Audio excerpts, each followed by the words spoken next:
Okay, so here's where we ended up. The goal of this project was to get basically this ancient hardware like working in a way that will help me and that I wanted exactly as I want it to work.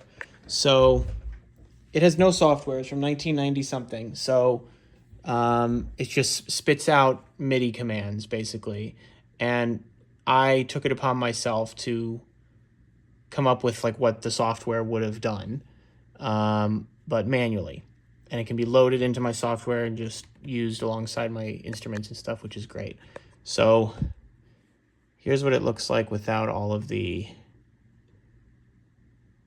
cables on everything. So it's like, this is like a visual representation of it.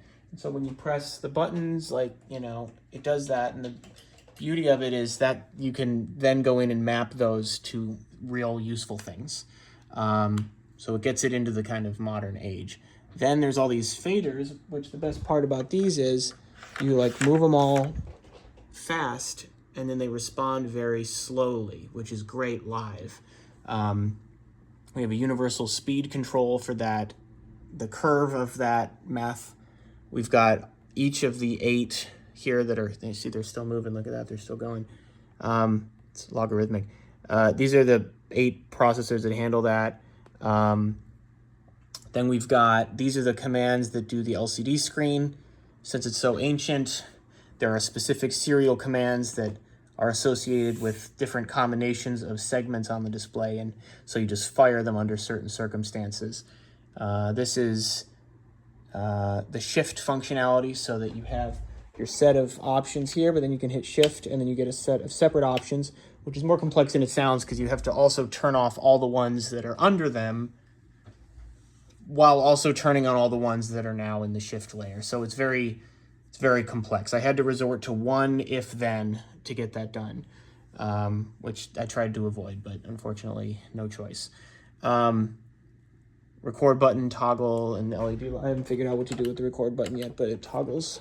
And you have to tell it to turn on the light and tell it to turn off the light, and all this stuff has to be done in software.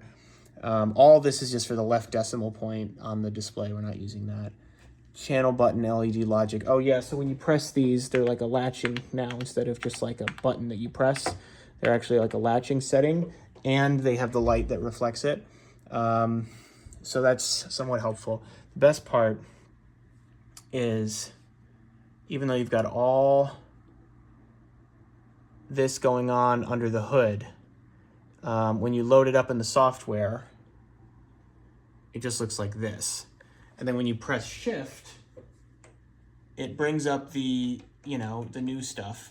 And then the moment you let go, it goes back to everything else. And so you can map those really quickly and easily.